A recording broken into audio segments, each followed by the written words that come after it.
individuals. So I give you Joern, and let's get started. Great. Thank you so much, Scott.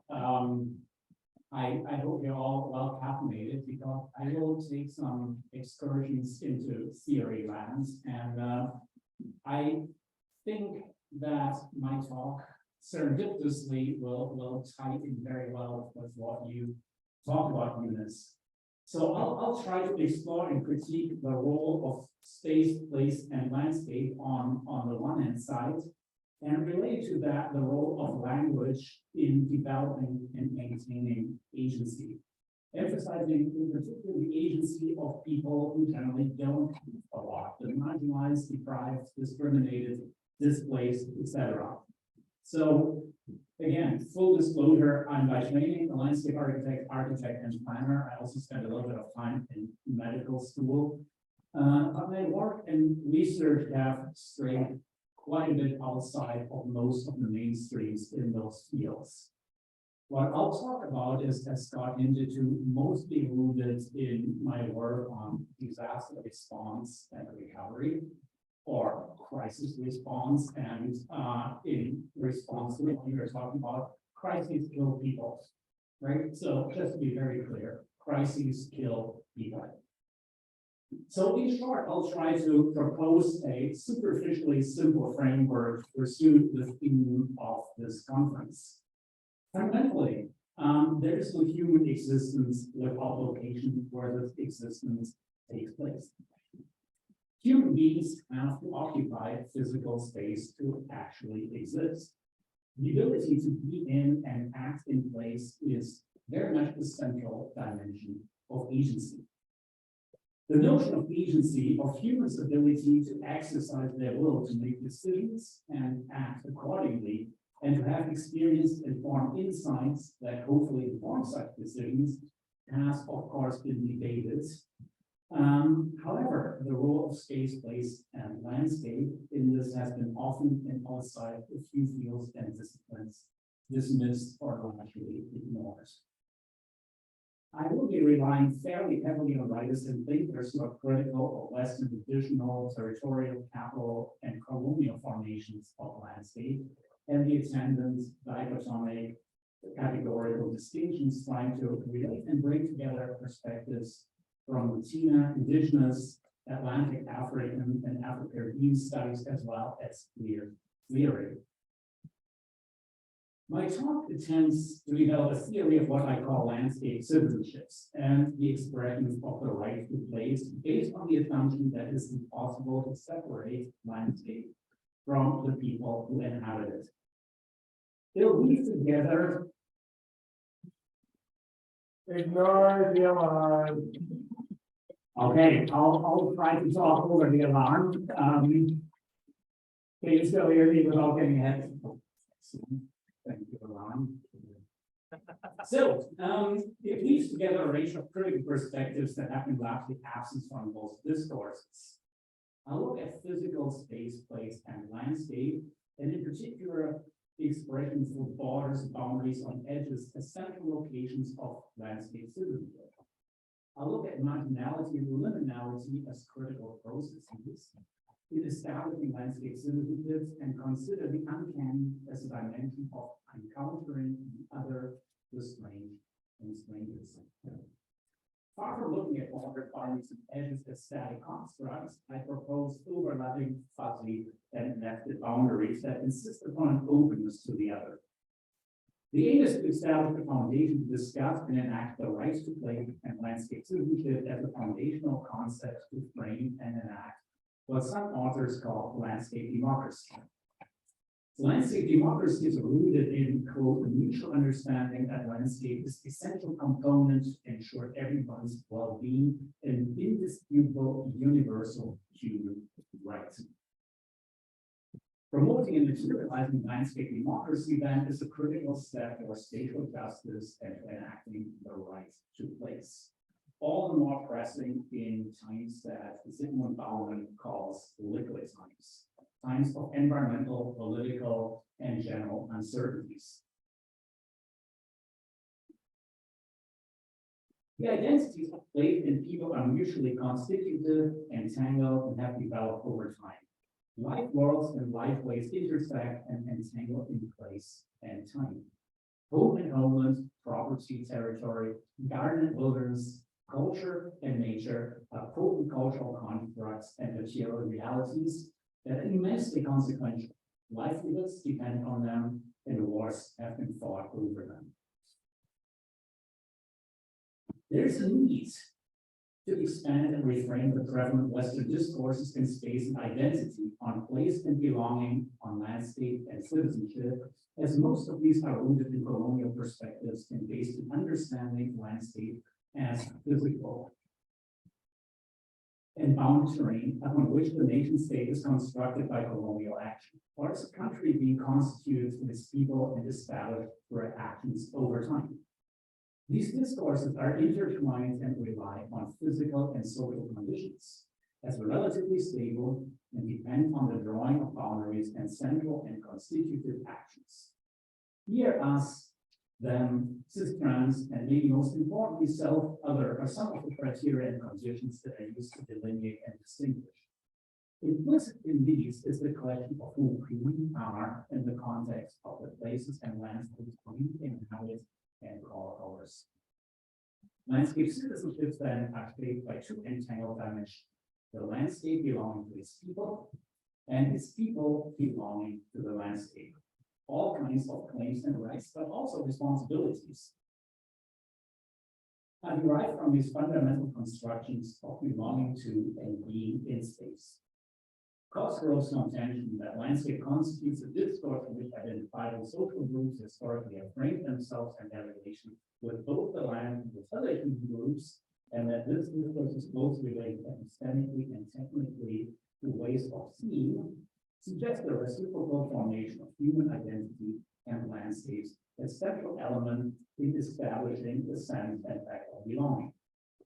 This framing and formation of collective and individual self and landscape entities spatialized, rendered visible, and put into effect by the drawing or making of boundaries, borders, edges, and thresholds, categorical, conceptual, and physical.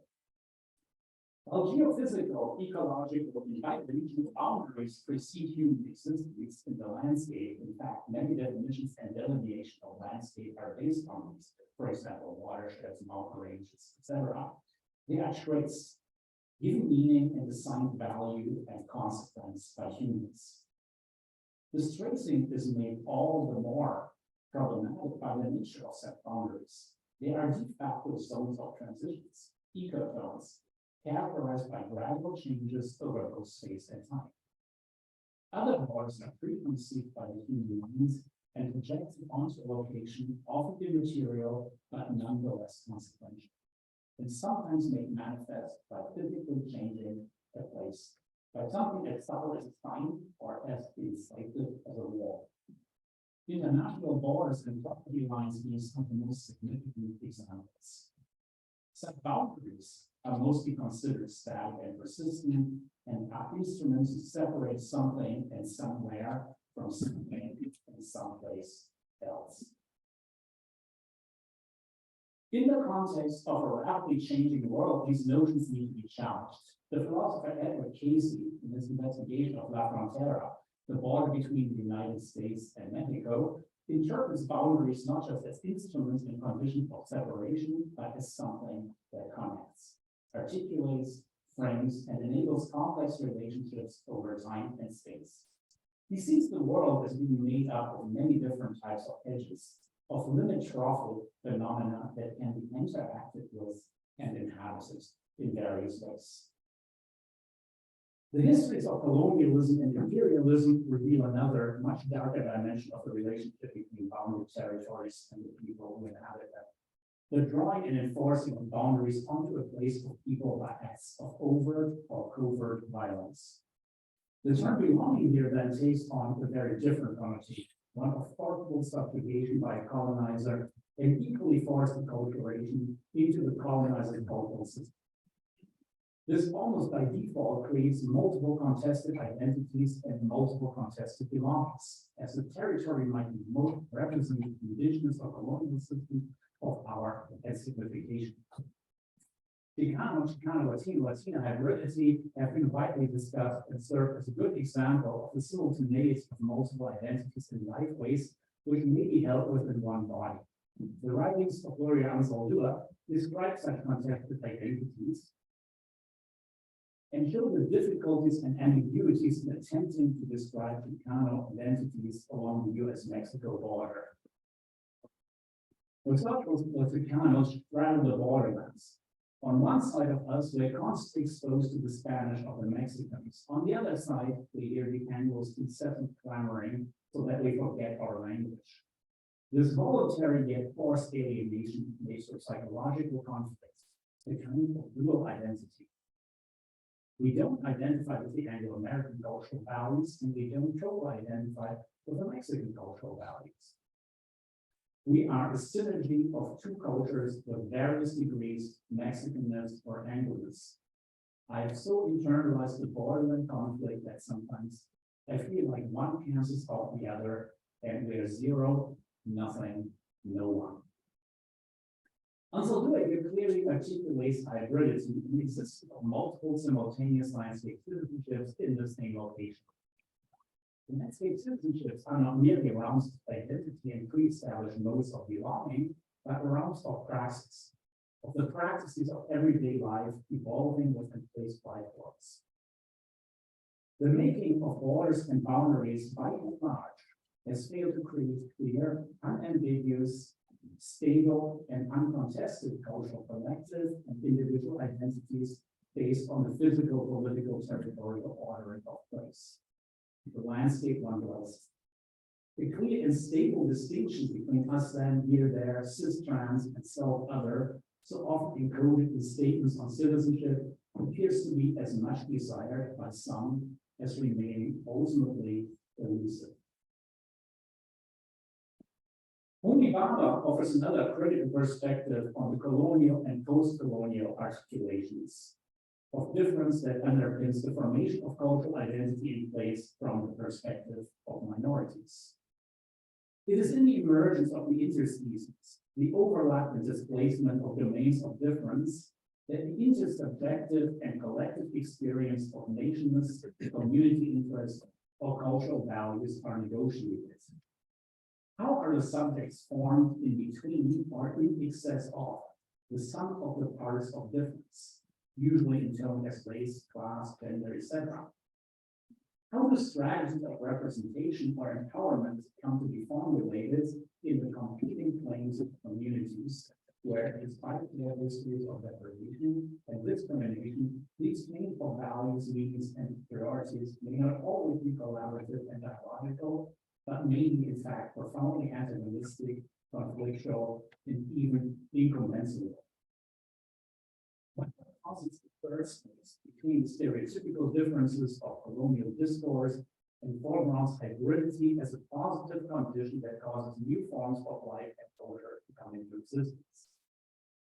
He argues that cultural identities cannot strive to pre-given scripted cultural traits that define the conventions of ethnicity or territoriality, which are often conflicted in colonial discourse. Colonizer and colonized cannot be viewed as separate entities. Baba suggests instead that cultural identity, the social articulation of difference from the minority perspective, is a complex, ongoing negotiation that seeks to authorize cultural hybridities, involving an ongoing exchange of cultural performances that in turn produce the mutual and mutable recognition or representation of such cultural difference. In his words, this negotiation creates then a liminal space that is a hybrid site that witnesses the production rather than just a reflection of cultural meaning. Baba very much emphasized the role of boundaries when he states that it is in this sense that the boundary becomes the place from which something begins. This concept of liminality not only pertains to the space between culture and collectives and identities, but between historic periods, between different languages and systems of signification describing liminal space as in between the designations of identity that becomes the process of interaction, the connective tissue that constructs the difference.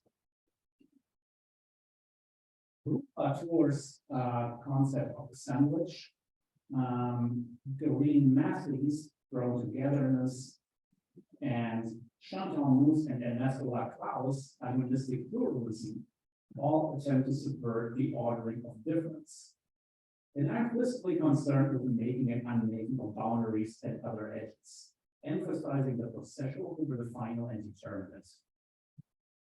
Edges, borders, boundaries are then considered not just delineations and delimitations of physical and non-physical things and spaces, but as the very processes and expressions of emergence, becoming and change that connect space with human action and thought. Such delineations and delimitations are not a stated material, nor are they static.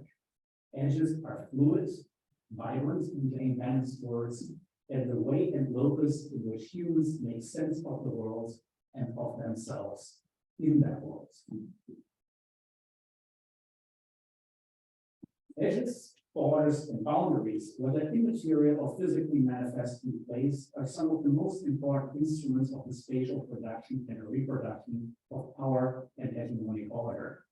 And also, conversely, the very locations and tools of resistance against such order.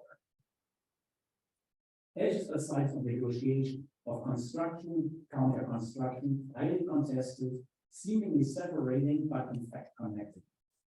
While the drawing of boundaries and edges within Renaissance, colonial, and capitalist thought has been about clarity, visibility, legibility, and stability, their actuality is rather different. Edges can be ambiguously ambivalent, porous, and enabling. Edges are location of what Baba calls the liberal negotiation of cultural identity across difference of race, class, gender, and cultural traditions. This third space, where hybridity takes place, becomes manifest as negotiated, continuously produced, and reproduced. Edges are, in short, where the other is encountered. Response and is responded to, they are where an ongoing dialogue between what's on either side of that edge occurs, and they are where a third space is created or is emerging, subverting colonial notions of center and periphery. More so, edges, and in particular the subtype of border, might be more influential in the formation of identity than the center of a territory. They are the place where hybrids and in-betweens emerge, but also where entrenchment and the sharpening of identity occurs. In short, there is much more about connection than there about separation, and more about destabilization and change than stability and order.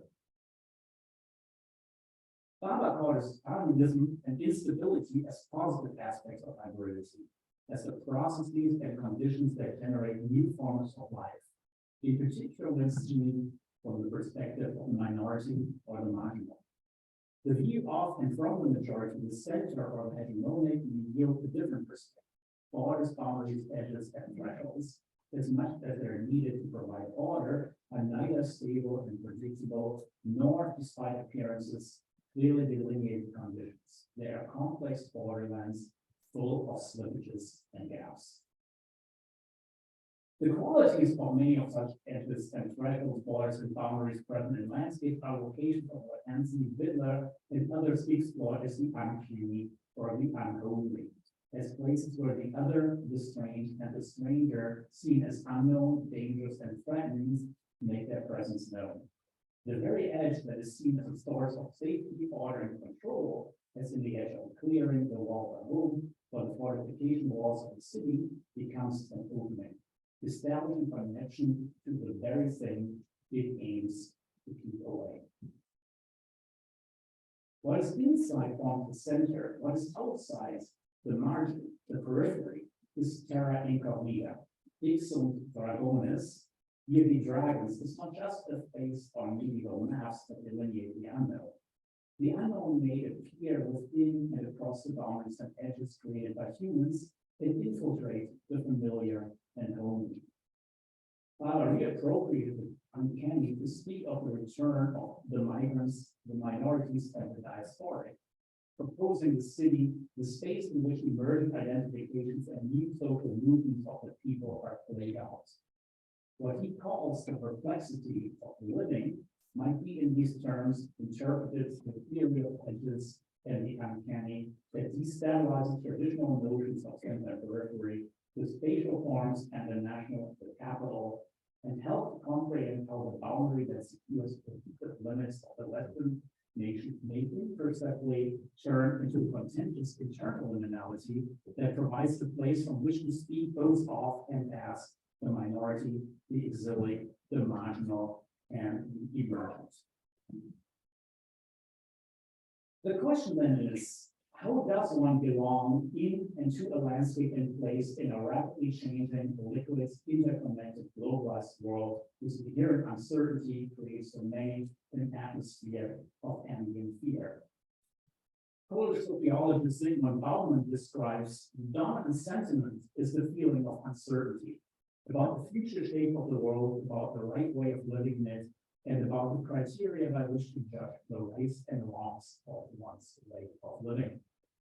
Uncertainty is not exactly a newcomer in the modern world of this task. What is new, however, is that it is no longer seen as a mere temporary nuisance, which, with due effort, may be either mitigated or completely overcome.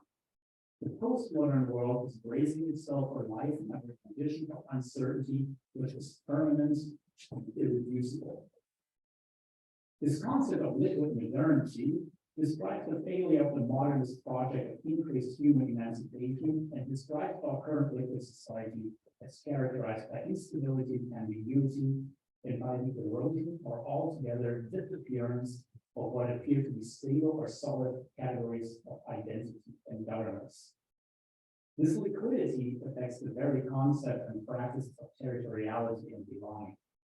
Rapid change is such that social patterns and institutions no longer have time to respond and provide solid and meaningful basis of human identity and collective action. As Manuel Castells suggested, the flows of power generate the power flows, whose material really imposes itself as a cultural phenomenon that cannot be controlled or predicted. People live in places, power rules through flows. Bauman sharpens this point by stating that power rules because it flows, because it is able, beware, ever forgetting it, to flow and to flow away. Landscape citizenship then demand that power must be returned to its foundation in substantive places and landscapes, and that political is practiced in places, counteracting the capacity of power to disengage from place and people and generate fear and uncertainty. Liquid fear analyzes the nature of the fear such endemic uncertainty generates and the consequences of our ability to engage in meaningful social action. To produce a vital feature, liquid fear is without obvious source, derivative, and based on an internalization of a vision of the world that includes insecurity and vulnerability. Even in the absence of a genuine threat, derivative fear will create a reaction similar to the experience of real danger and will attain the self-propelling capacity of the race. This pervasive but detached fear is then used by states, state actors, and others to ensure compliance and social passivity from its citizenry, as the state is not able to deliver on its promise to protect people. The social stability on which state actors' claims rely have been worn away by the uncertainties of global and globalized capitalism, and the inherent inequities of the system have generated a review of physical threats to personal safety, for example, in the form of so-called terrorist violence. The fear of death is arguably one of the most potent threats any system of power can deploy. Until Mbembe stands necropolitics, the use of social and political power to dictate how some people may live and some must die, into a hegemonic right to impose social or civil death, the right to enslave others, and other forms of political violence.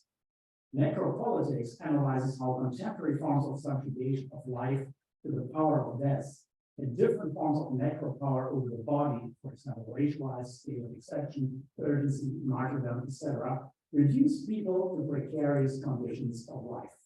And then they speak of the creation of death worlds, new and unique forms of social existence in which vast populations are subjected to conditions of life carrying upon them the status of living dead. Referencing macropower's absolute ability to disable by terror, negating any ability for political action, and altogether eliminating any chance for any form of agency.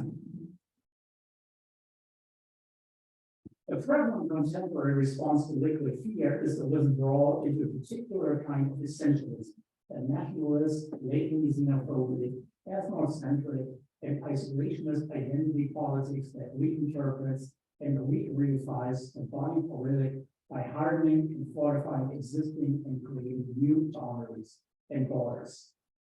These responses can be seen as ultimately futile attempts to keep the processes of change that affect the world away from particular places and landscapes. Often, such forces and processes of localized and global change become visible through migration and migrants, personifications of the other, the stranger, and the uncanny or unknown. The change that is occurring within a place or landscape is equally seen as a threat, responded to by nostalgic reinterpretation and recreation of regionalist architectural forms, material patterns, often in conjunction with anti-modern sentiments that mirror the xenophobic and nationalist retrenchments. Allen suggests that the age of anthropophagic assimilation and anthropogenic exclusion strategies is over. Any successful attempt to cope with the unknown, the uncertain, and the confusing needs to focus not on how to get rid of the strangers at this stage, but how to live with them, daily and permanently. Partisan prejudice is a very common response in times of fear and uncertainty. But controversially so are the attempts to transgress, to blur, to penetrate. Conflicting processes that only increase the impact and the intensity of borders. Power's contentious internal liminality that may enable the rights to landscape and right to place as a foundation for a critical, engaged, and inclusive landscape citizenship beyond contemporary neoliberal rhetorics of near territoriality, globalization, sustainability, and resilience. The foundation for contemporary and power inclusive landscape citizenship will have to focus on how edges and boundaries can be occupied and inhabited in new, creative, positive, and imaginative ways. Instead of being seen as a no man's land of separation, no-go zones, and places to be avoided. Any rights to landscape and right to place, according to Lefebvre's right to the city, includes two fundamental dimensions. The right to access to be in that place, and the right to participation, which is a lot less obvious and a lot more complex. Lefebvre's city and landscape can be seen as a location where hegemonic power meets transgressive incursion, where displacement and marginalization take place quite literally, where migration and hybridity occur, a battleground for the fight for the right to landscape and place and identity, the very location where space and identities are ultimately produced and replicated. So who then gets to participate in the production of space and ultimately of self, and how? Michel Desserteau discerns spatial strategies and tactics. Strategies are only available to subjects of will and power, so defined because of their access to a spatial or institutional location that allows them to objectify the rest of the social environment and actualize a schematic and stratified ordering of social reality. Spatial tactics, conversely, are employed by those who lack the space of their own, from which to apply strategies and continuously transgress, re-signify, and disrupt the schematic ordering of reality produced through strategic practices of the powerful. This ongoing conflict and contestation of the social order created through multiple strategies and challenged by multiple tactics can then be a weakest expression of Bala's contested internal liminality. A right to landscape as a basic human right and foundation for landscape citizenship would then engage the potentials of communities to empower themselves to participate in the discourses and decisions on their futures and the places and landscapes they inhabit. By helping them to expose the underlying mechanisms of their marginalization, propose alternative future scenarios, and first and foremost, to politicize their long tradition of systemic and systematic disempowerment and disenfranchisement.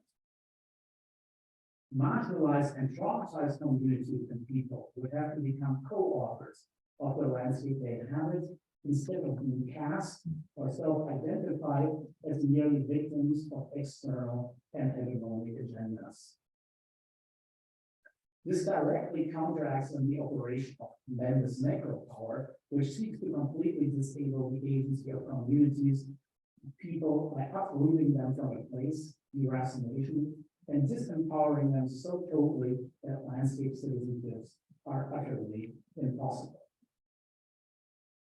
The geographer Maria Kaita, in the context of empowering communities to imagine new and alternative forms of future human-environment relationships that transcend the government's their life, suggests that we shift from the building of consensus to the monitoring of distances. In other words, to establish diverse discourses and discover new contentious liminalities, focusing on where, how, why, and by whom conflict and disagreement are generated. This is about nothing less than landscape democracy and ultimately about democracy itself, with both the right and obligation to participate in the making of landscape in place, society, and culture, and articulate the meaning of the relationship between landscape, democracy, space, and justice. It is important in this context to think of landscape not just as physical entities, but as social, political, and legal phenomena that are the historic expressions of their shared politics and their representative and governing institutions and economies, as well as of the oppressions, forms of exploitation, exclusions, and violence that such institutions and economies license. Democracy is often cast in the Western tradition of liberal democracy, a position that could be considered essentially colonial. There are important emerging critiques, such as Zuli arguing that landscape democracy is necessarily concomitant with the call to healing democracy from its Western association and enable bottom-up culture and place-specific discourse in order to move towards spatial, social, and environmental justice and to meaningfully and justly enact the discourses located in Bala's speculating and thirsties. Meaningful and impactful participation relies on the ability to imagine and enact alternative future human-environment relationships, and includes narratives and knowledge visually excluded and suppressed as non-experts. Bala most totally conceptualized and proposed a right to narrative as a key element of individual and collective rights to identity, and by extension the right to place and landscape. These rights establish different practices of belonging and form inextricable elements of landscape citizenships. Language, then, is a key element of the right to narrative, being able to develop and disseminate their narratives in their own language is crucial for a community to move for individual. At the same time, to be effective and assertive, it needs to be a language that is understood by institutions of power. This frequently creates tensions and has forced marginalized communities in particular into a choice between being authentic or being excluded and ignored. Bakhtin's theories of dialogism and heteroglossia, theories that are highly relevant to how discourses on landscape citizenships, democracy, and belonging are played out, and to the aforementioned non-consensus-driven political theories establish thrown togetherness and in particular agonism. Dialogism recognizes the multiplicity of perspectives and voices. Heteroglossia describes the coexistence of a variety within a single language and reflection of varying ways of evaluating, conceptualizing, and experiencing the world in language. For specific points of view on the world, forms of conceptualizing the world in words, specific world views, each characterized by its own objects, meanings, and values. Dialogism involves a constant engagement with and being informed by other words and people. The distribution of incompatible ideas and elements with the different perspectives of equal value. Bakhtin very much critiques the view that disagreements means at least one of the positions where people must be wrong.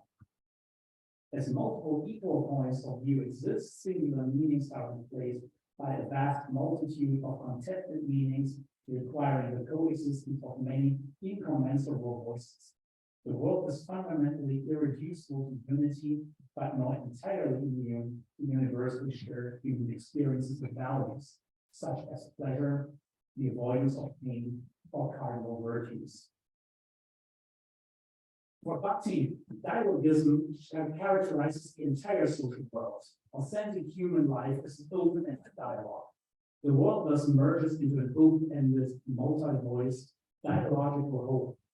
Its separation as in Marxist alienation or splitting as in Lacanian master signification is overcome through awareness of its dialogical character, in effect as one big borderland.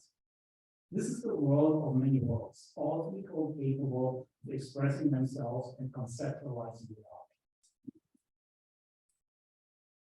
This relies heavily on this understanding. It provides a way to think about democracy that is different from the traditional liberal conception of democracy as a negotiation among interests that aim the democratic society is the creation of a consensus. However, while we desire an end to conflict, if we want people to be free, we must always allow for the possibility that conflict may appear and to provide an arena where differences can be confronted. The democratic process should supply that arena, right? Sometimes move at an estimate power. Agonism and agonistic pluralism endeavor to confirm the perpetuity of the contest. Their goal is not to celebrate a world without points of stabilization. It is to affirm the reality of perpetual contest even within an ordered setting and to identify the affirmative dimension of contestation. The polyvocal perspective of dialogism then are opposed by monologism, the exclusive assertion of non-debatable meanings and the refusal of dialogue and creativity. Bakhtin does not view language as a closed system and criticizes the creation of a unified language, monoglossy, as a vehicle of centralized and hegemonic power that suppresses the heteroglossy of multiple everyday speech types. Such closed and monoglossic language, frequently associated with nationalism, attempts to solidify stable relationships between words and meanings and attempts to suppress a free and open dialogue. Bakhtin did not believe that monoglossic dominance could last for long, as it would be challenged by the return of heteroglossic dialogues, much as the Soto's spatial strategies counter and encounter the spatial tactics. The Soto's practice of everyday life, as well as Baba's internal liminalities and perplexities of living, are then aspects of expressions of heteroglossic and open-ended dialogue that is central to the making of spaces and identities, and ultimately of agency. Bakhtin's conceptualization of language here centers the role of language in creating identities of people and landscape, foregrounding its role in the making and unmaking, production and reproduction of meaning, and how we see the world and ourselves in it. This is the very heart of landscape citizenships. Language mediates the different possibilities and forms for relationships between people and the landscape they inhabit. Bakhtin suggests that language use is mediated by societal ways of seeing that are always contested in dialogue and changing. Consequently, landscape itself then, as a heteroglossic conversation, seems to provide a critical and productive perspective. And empowering, and as such should be at the front and center of creating meaningful construction of citizenship and democracy. A quick sidebar here. The very disciplinary and arguably monoglossic languages that are used by many geographers, architects, planners, historians, sociologists, ethnographers, anthropologists, etc., is closely related to different suites of methods or ways of thinking that frequently emphasize Western perspective. There's a canon of writers and thinkers, Stuart Hall and Paul Gilroy establishing the Black alternatives to the Western canon, Sonia Sullivan-Hope and the counter theories, Linda Tui Smith decolonizing methods, often owning a lot to Frantz Fanon's writing, who critique opposed the monoglossic traditions of Western research and knowledge production amount to what Lacan calls the massive signifier, the construct of meaning that only references itself and is removed from any discourse.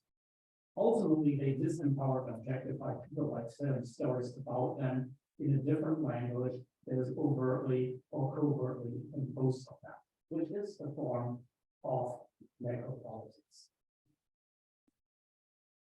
So, in lieu of a conclusion, a number of statements and questions. Fundamentally, all this, of course, is a question of how we respond to and engage with what and who is or becomes different.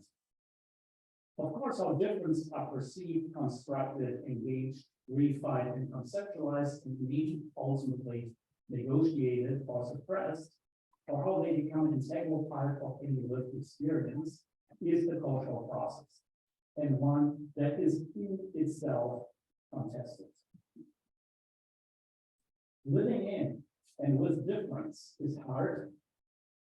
It's full of inevitable and unavoidable conflict, and it requires that one, in the words of Donna Haraway, stays with the trouble. There's a need for processes that go beyond the manufacturing of consensus that liberal democracy emphasizes. I mentioned, for example, pluralistic antagonism or the concept of situated sandwiches. All of these take continuous hard work and embracing the heteroglossic nature. In short, they require to live with and live in continuous conflict and solidify some of that liquid modernity. We are living in the Anthropocene, at least according to some. And so far, this disposition has had a very anthropocentric focus, aside from the fact that that's unavoidable, just to make things a little bit more complicated. There's not just human-human conflict and contestation, but that it be humans and other than human species and systems. Other than human, sometimes nature makes space, place, and landscape just as much as human do. So those species and systems are assertive to, one could argue that they too actually have a form of agency. So there's a need to engage not just with the other among humans, but also with the other in other than human. While the first, as shown, is difficult, the second might be harder yet. I will once again leave us here with Donna Haraway's idea of making kin, of encountering, accepting, and engaging with what or who is different. Her notion of making kin is very much about finding and exercising agency, inseparable of forming one's own identity. Agency depends on identity. Identity depends on space, place, and landscape, or being there. And all these are dimensions of existence. So we'll have to stay with the trouble. Thank you.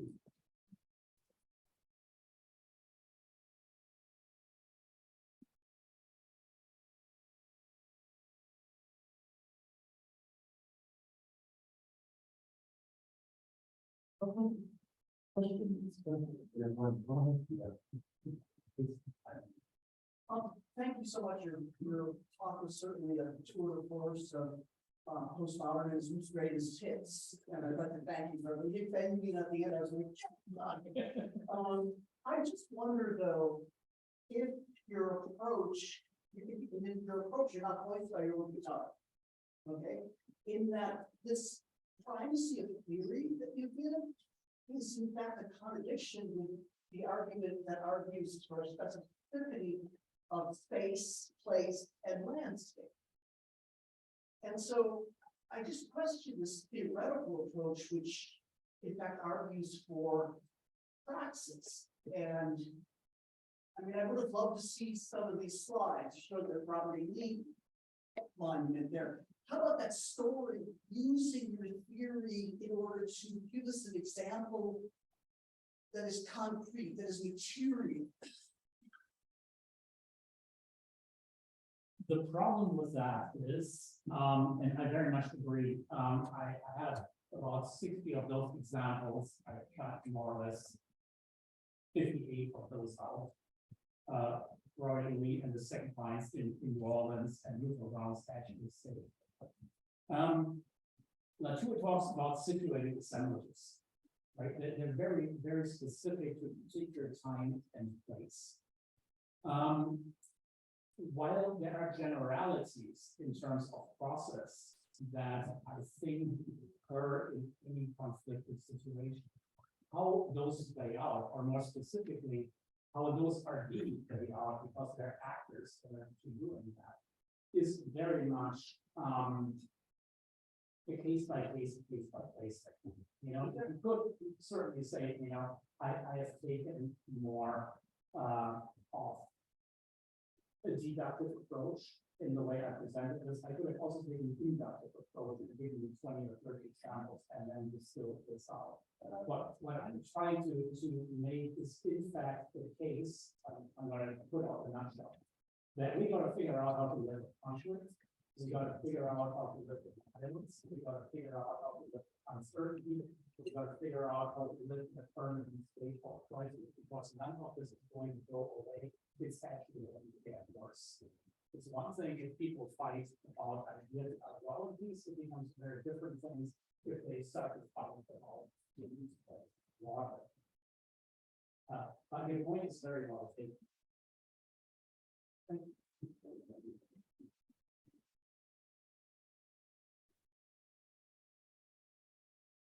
Actually, your last point there kind of sparked my question. Could you say a little bit more how you think the impact of globalization on this notion of landscape? Everything we use every day comes from thousands of miles away. I think this idea of what we're connected to and the things in our lives is very, very different, right? Does that make sense? In certain ways, you know, you could say if place and once place in the world is really contingent on the relationships we form. Our place has at least become global, at least for many of us. So that is to the degree, unless we want to radically change the way we live, unavoidable. Right? We all like cheap things. Most things, right? We like to attain things, we like to attain a certain lifestyle. So we accept that more or less happily, or maybe with conscience, because we don't suffer the consequences. Some body, some place else suffers those consequences. Right? You know, we are all here, and I really appreciate the first conference. If I think about the carbon footprint of this endeavor here, I'll leave it at that. Really, you know, this is probably a very unsustainable endeavor, right? And we can leave this honesty enough to say that we honestly really don't care, because it's just a good thing of carbon and the cross. So the countervailing response is to focus on the local. Right? You know, when it's neighborhood driven, you know, whether it's a coffee shop or pub, whether it's locally sourced food, etc. So this construction of place within the immediate life or our immediate sphere of influence and interaction. If we were to think that onward, then the global becomes more saving for such things. You want to think of the question, how that motivated pathway is put together. So we're thinking about very literally, we can say piles of about what kind of relationships actually facilitate your right? And what are some of the infiltrations from one place to the other? I took the example of Hungary, which was actually taken to Dorset, you can actually visit that. I have sort of, and Scott gets to appreciate that, you know, I was thinking for movies and film. Tennessee figured very prominently the Clockwork Orange. I'm still trying to figure out what actually said on because it's profoundly bizarre. It's out of place on the students. So that would be kind of, if you ask me bluntly, the long term response. That's transient, that's an artificial construction of a sort of Georgian, Edwardian, Victorian reality of English small town that really exists, right? With all the cultural, political assumptions about it. So I think on the one hand side of what we're witnessing is the globalization that tends to homogenize a lot of things, and people resist against that organization. So this is kind of another dimension with the self-other kind of negotiation. So I want to circle around your question, but I hope I drive it a little bit.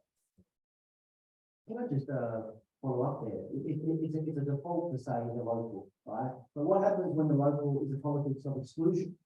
Which is what we're seeing more and more. It's about shrinking politics of affinity, solidarity, you know, the kind of boundaries that you talk about. You know, this kind of paradigm that we have with the global and the local as this, you know, binary. We have to go beyond what that means. And that's part of the case I'm trying to make, right? You know, binaries are interesting, right? They're useful to sort of draw very cursory map, right? They're aligned, right? Here's this, there's that. But it's not really all an issue of the mind. I think we have to figure out what is the nature of that. I mean, how can we actually have it or live with that? I don't think exclusionary policies work. I don't even think exclusionary strategies work. Exclusionary tactics might, for a short period of time, be very isolated pieces. But I think any kind of attempts to exclude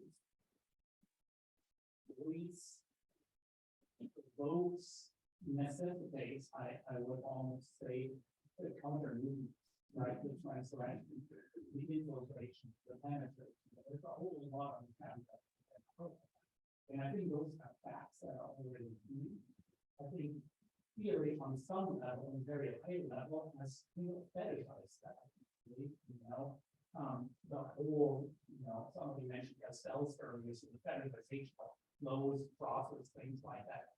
That's really ugly behind it. But those are facts that happen. I think we're trying to wrap our minds around them. Similar to, you know, what Luis was talking about earlier. I was thinking about Hart and Negri's work on Vito's movements, very much about years square, and then sort of organizational horizontality, the improvisational need this. But then the interesting question is, what if we take a medium of communication,